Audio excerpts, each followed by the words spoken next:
हरे कृष्ण। आज है चैत्र मास के शुक्ल पक्ष की एकादशी, कामदा एकादशी। और आज के दिन हम आपको सुनाएंगे कामदा एकादशी व्रत की कथा। हमारे चैनल पर सभी प्रकार की व्रत कथाएं सुनाई जाती हैं, तो सभी व्रत कथाएं सुनने के लिए आपको हमारे चैनल को सब्सक्राइब करना है और बेल आइकन पर प्रेस करना है। और आज की कथा अच्छी लगे तो लाइक करना है और शेयर करना है। तो चलिए आपको सुनाते हैं कामदा एकादशी व्रत की कथा। युधिष्ठिर ने पूछा, हे वासुदेव, आपको नमस्कार है। कृपया आप ये बताइए कि चैत्र शुक्ल पक्ष में किस नाम की एकादशी होती है। तब भगवान श्री कृष्ण बोले, हे राजन, एकाग्र चित्त होकर यह पुरातन कथा सुनो, जिसे वशिष्ठ जी ने राजा दिलीप के पूछने पर कहा था। राजा दिलीप ने पूछा, भगवन, मैं एक बात सुनना चाहता हूँ। चैत्र मास के शुक्ल पक्ष में किस नाम की एकादशी होती है। तब वशिष्ठ जी बोले, राजन, चैत्र शुक्ल पक्ष में कामदा नाम की एकादशी होती है। यह परम पुण्यमयी है पाप रूपी ईंधन के लिए। तो यह दावानल ही है। प्राचीन काल की बात है।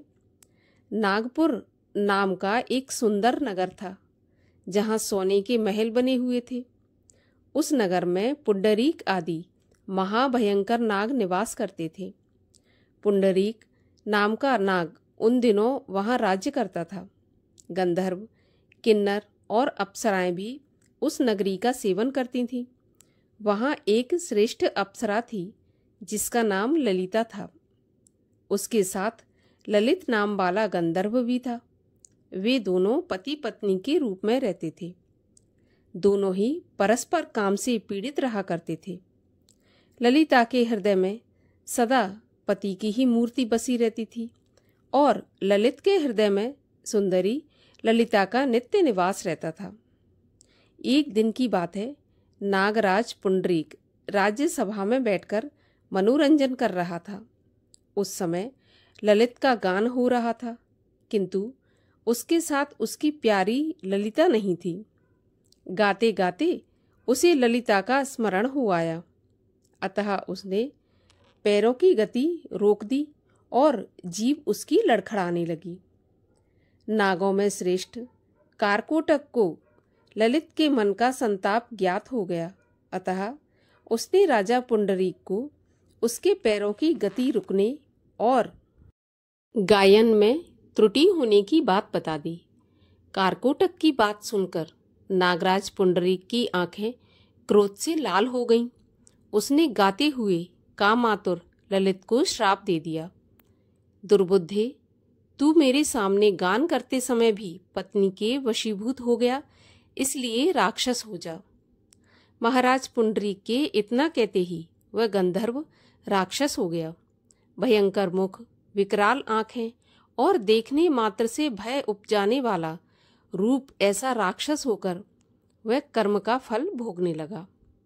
ललिता अपने पति की विकराल आकृति देखकर मन ही मन बहुत चिंतित हुई। भारी दुख से वह कष्ट पाने लगी। सोचने लगी, क्या करूं, कहाँ जाऊं, मेरे पति पाप से कष्ट पा रहे हैं।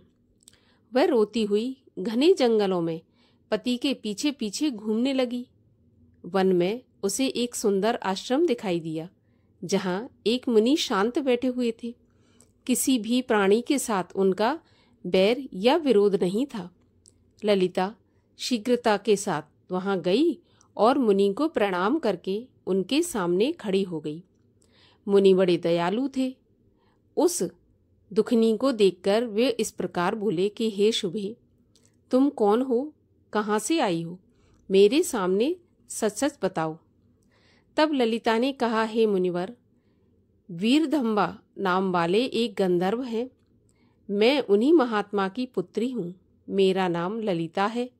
मेरे स्वामी अपने पाप दोष के कारण राक्षस हो गए हैं।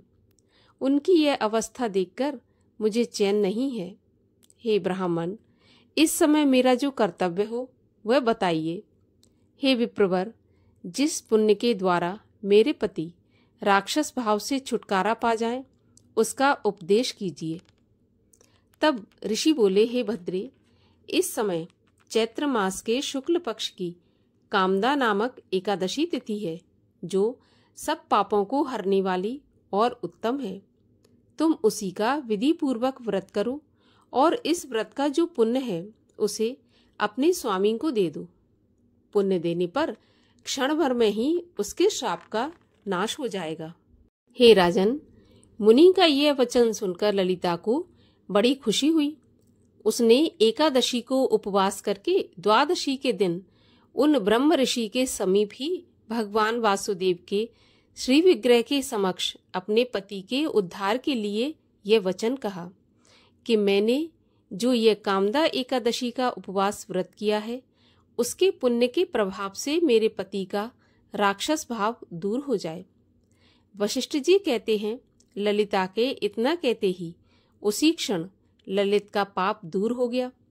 उसने दिव्य देह धारण कर लिया, राक्षस भाव चला गया और पुनः गंधर्वत्व की प्राप्ति हुई। हे राजन, वे दोनों पति पत्नी कामदा के प्रभाव से पहले की अपेक्षा भी अधिक सुंदर रूप धारण करके विमान पर आरूढ़ होकर अत्यंत शोभा पाने लगे।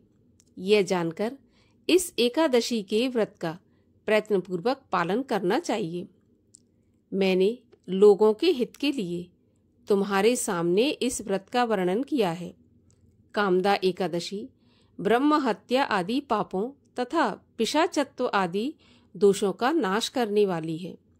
सो हे राजन, इस कथा के पढ़ने और सुनने से वाजपेयी यज्ञ का फल प्राप्त होता है। भगवान विष्णु की आरती। ओम जय जगदीश हरे, स्वामी जय जगदीश हरे।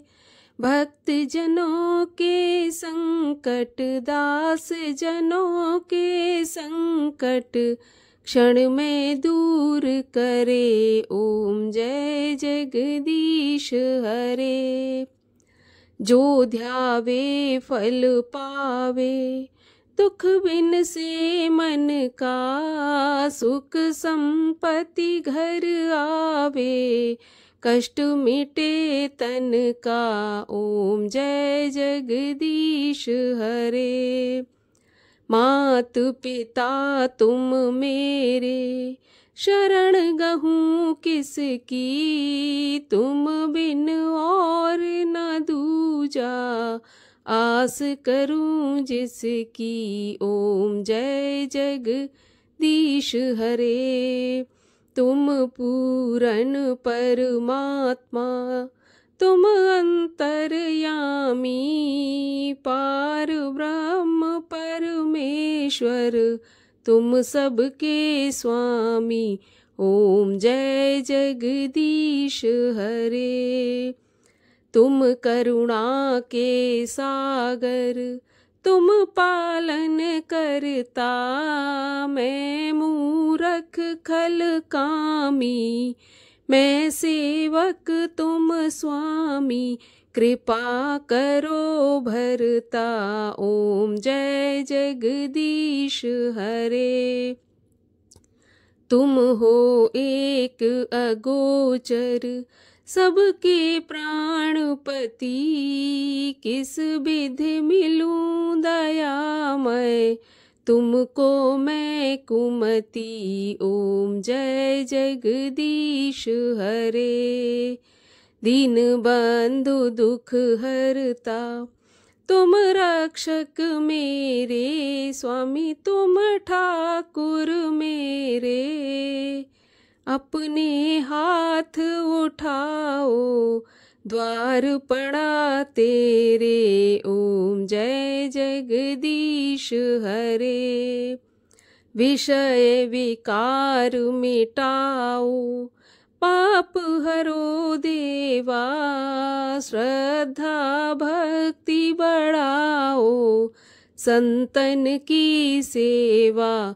ओम जय जगदीश हरे। तन मन धन सब है तेरा, स्वामी सब कुछ है तेरा। तेरा तुझको अर्पण समर्पण तेरा, तुझको समर्पण क्या लागे मेरा। ओम जय जगदीश हरे। बोलिए विष्णु भगवान की जय।